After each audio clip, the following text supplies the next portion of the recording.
Assalamualaikum warahmatullahi wabarakatuh.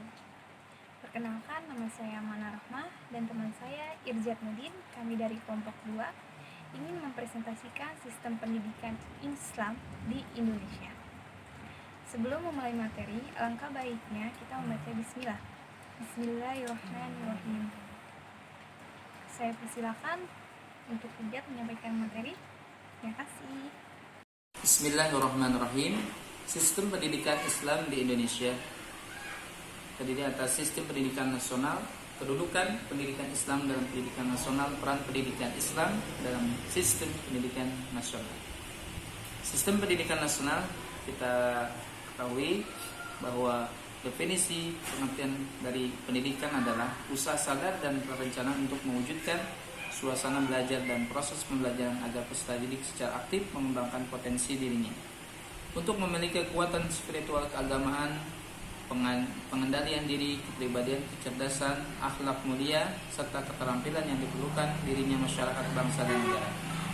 Pengertian pendidikan nasional, sedangkan pendidikan nasional adalah pendidikan berdasarkan Pancasila dan Undang-Undang Dasar Negara Republik Indonesia tahun 1945. Pendidikan nasional berakar pada nilai-nilai agama, kebudayaan nasional Indonesia, dan tanggap terhadap tuntutan perubahan zaman. Pengertian pendidikan Islam, sistem pendidikan yang memberikan kemampuan seorang untuk memimpin kehidupannya sesuai dengan cita-cita dan nilai-nilai Islam yang telah menjiwai dan mewarnai corak kepribadiannya. Dengan kata lain, pendidikan Islam adalah suatu sistem kependidikan yang mencakup seluruh aspek kehidupan yang dibutuhkan oleh hamba Allah, sebagaimana Islam telah menjadikan pedoman bagi seluruh aspek kehidupan manusia baik dunia maupun akhirat. Jadi sistem pendidikan nasional adalah keseluruhan komponen pendidikan saling terkait secara terpadu untuk mencapai tujuan pendidikan nasional. Sistem pendidikan nasional untuk meningkatkan keimanan dan ketakwaan kepada Tuhan Yang Maha Esa serta akhlak mulia. Sistem pendidikan nasional harus mampu menjamin pemerataan kesempatan pendidikan, peningkatan mutu serta relevansi, efisiensi manajemen pendidikan nasional untuk menghadapi tantangan sesuai dengan tuntutan perubahan kehidupan lokal, nasional, dan global. Pendidikan nasional di Indonesia berdasarkan pada Pancasila dan Undang-Undang 1945. Pancasila adalah dasar negara Indonesia, merupakan rumusan dan pedoman kehidupan berbangsa dan bernegara bagi seluruh rakyat Indonesia. Undang-Undang 1945 adalah hukum dasar tertulis atau landasan konstitusional pemerintahan negara Republik Indonesia saat ini. Berdasarkan pembukaan Undang-Undang Dasar 1945,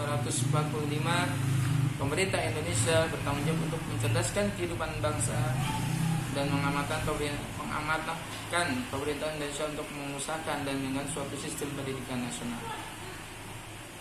Adapun jenis pendidikan di Indonesia, yang pertama ada namanya pendidikan formal. Pendidikan formal adalah jalur pendidikan yang terstruktur dan berjenjang yang terdiri atas pendidikan dasar, pendidikan menengah, dan pendidikan tinggi. Yang kedua adalah pendidikan non formal, adalah jalur pendidikan di luar pendidikan formal yang dapat dilaksanakan secara terstruktur dan berjenjang. Pendidikan informal adalah jalur pendidikan keluarga dan lingkungan. Kemudian pendidikan anak usia dini atau PAUD adalah suatu upaya pembinaan yang ditujukan kepada anak sejak lahir sampai dengan usia 6 tahun, dilakukan melalui pemberian rangsangan pendidikan untuk membantu pertumbuhan dan perkembangan jasmani dan rohani agar anak memiliki kesiapan dalam memasuki pendidikan lebih lanjut. Pendidikan jarak jauh adalah pendidikan terpisah dari pendidik. Pembelajaran menggunakan berbagai sumber belajar melalui teknologi komunikasi, informasi, dan media lain. Pendidikan berbasis masyarakat adalah penyelenggaraan pendidikan berdasarkan kekhasan agama, sosial, budaya, aspirasi, dan potensi masyarakat. Pendidikan berbasis masyarakat sebagai perwujudan pendidikan dari, oleh, dan untuk masyarakat. Kemudian, kedudukan pendidikan Islam dalam sistem pendidikan nasional sebagai lembaga dan sebagai mata pelajaran. Sebagai mata pelajaran, istilah pendidikan agama Islam di Indonesia dipergunakan untuk nama suatu mata pelajaran di lingkungan sekolah yang berada di bawah pembinaan Departemen Pendidikan Nasional, Pendidikan Agama dan halnya agama Islam, termasuk dalam struktur kurikulum. Ia termasuk ke dalam kelompok mata pelajaran wajib dan setiap jalur jenis jenjang pendidikan. Berpadangan dengan mata pelajaran lain seperti pendidikan kewarganegaraan, bahasa, matematika, sosial dan budaya. Tertuang dalam pasal 37 ayat 1. Memang semenjak proklamasi kemerdekaan Republik Indonesia sampai terwujudnya Undang-Undang Nomor 2 Tahun 1989 tentang Sistem Pendidikan Nasional dan disempurnakan dengan Undang-Undang Nomor 20 Tahun 2003 tentang Sistem Pendidikan Nasional, eksistensi pendidikan Islam sudah diakui oleh pemerintah sebagai mata pelajaran wajib di sekolah SD sampai dengan perguruan tinggi. Yang kedua adalah sebagai lembaga.